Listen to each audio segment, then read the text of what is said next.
before the Americans. In Hanoi, about 600 American prisoners of war are now eagerly awaiting repatriation. This film, shot last year, shows some of the prisoners meeting an American anti-war delegation in Hanoi. The delegation was responsible for the release of 3 pilots. Now all the prisoners can look forward to going home.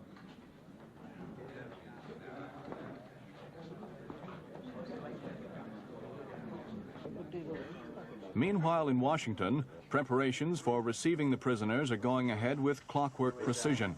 A detailed plan called Operation Homecoming has been worked out by the Pentagon, whose officials have been busily briefing both the prisoners' relatives and the press.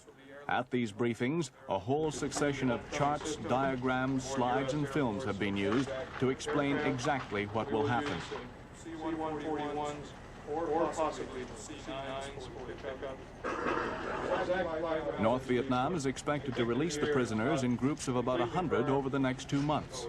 And an elaborate medical airlift has been arranged to pick them up and fly them first of all to Clark Base in the Philippines, where they'll undergo preliminary checks.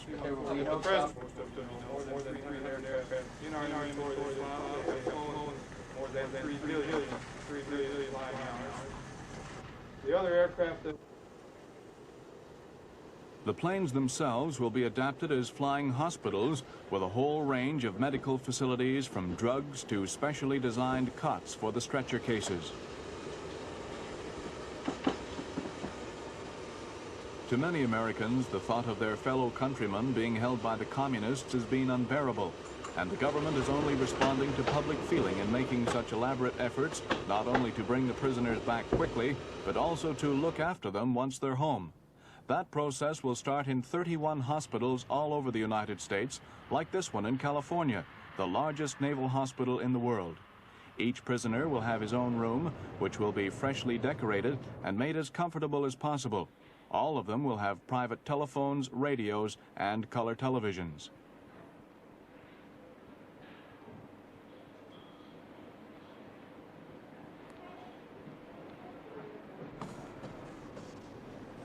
These rooms will play an important part in each prisoner's life, for this is where the private reunions will take place, where a prisoner will meet his wife and children for the first time in perhaps 6 or 7 years.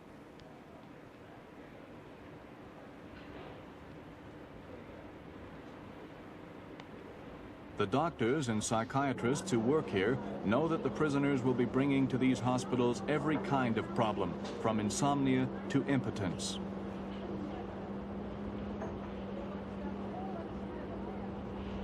To help their patients readjust to Western society, other elaborate facilities are being prepared.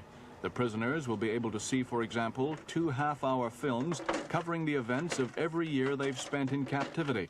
One film deals with sport, the other with major news developments.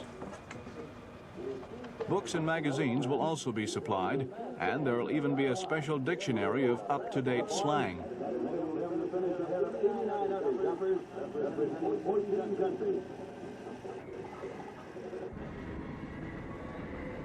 What sort of experiences will the prisoners have had?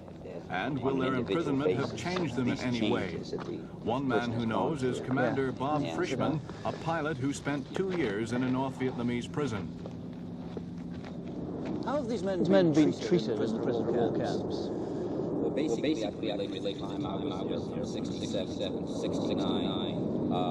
It was a very physical aspect of captivity. I was sent on parades down cities. I know a lot of people had broken bones, tied on from the ceilings. But the physical part of captivity is something that I expected to happen. I'm a fighter pilot, and I've read about what happened to people in Oriental prison camps before. And even though they're difficult, since you expected that to happen, the physical aspect, you can adjust to it because it's something that you thought would happen. But the most difficult part of captivity, without a doubt, is isolation. I was in a 10-by-10 cell, I had brick walls, a galvanized tin roof. It heat up to 130 in the day, cool up to 110 at night, with 100% humidity, and I was covered with heat rash from head to foot 6 months out of the year, and constant diarrhea and ringworm. And you know, you're sitting in that cell, and you know, we're kind of a James Bond type of image, a fighter pilot, and you portray yourself in that type of an image. And boy, you know, I could never be brainwashed. But when you're sitting there and you have plenty of time to think, and there's a lot of introspect, and you say to yourself, well, you know, if a person was brainwashed, would you know it or realize it? Or is it something that's so subtle that when it does occur, you didn't realize that it happened? And since you don't have anyone to discuss your problems or your fears or your anxieties with, you really don't know. How do you feel that 3 years in a North Vietnamese prisoner of war camp changed you? Well, it's difficult to assess just what changes time, because everybody changes in time, how much of it was as a prisoner of war experience. But I found that I've become much more conservative and much more liberal. Conservative in relation to foreign policies, because I was with the North Vietnamese, and I heard their propaganda, but I also had a unique experience of being able to, after that facade of propaganda that you try to glorify your image with is stripped away, and you can talk on a person-to-person basis the way they really feel. That you know, according to the communist philosophy, that capitalism is an oppressive society, and that the people of the progressive people of the world must overthrow an oppressive society. And the United States is the epitome of oppression, and it must be overthrown. And so I've become more conservative because I've seen them for who they really are, stripping away the facades. But I think I've become much more liberal because I think that people are image-oriented. And, you know, I was a fighter pilot, and I was a fast liver, drinker, and liver. And so you look up to that type of an image, but when it's an utter helpless feeling when you're a prisoner because you have to rely entirely on yourself.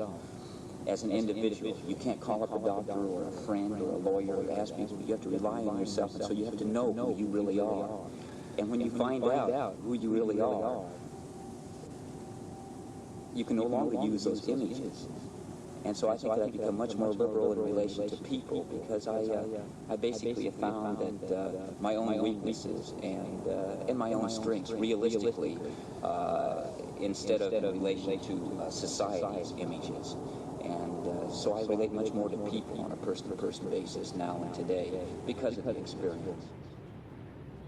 Readjustment will be most difficult for the long-serving prisoners. Attitudes to the war have changed profoundly in the United States in the last 7 years, and pilots who thought they were heroes in 1965 may be shocked when they get home and discover how divided public opinion is on the morality of America's role in Vietnam. I miss my family very much. I wish I could be with them now.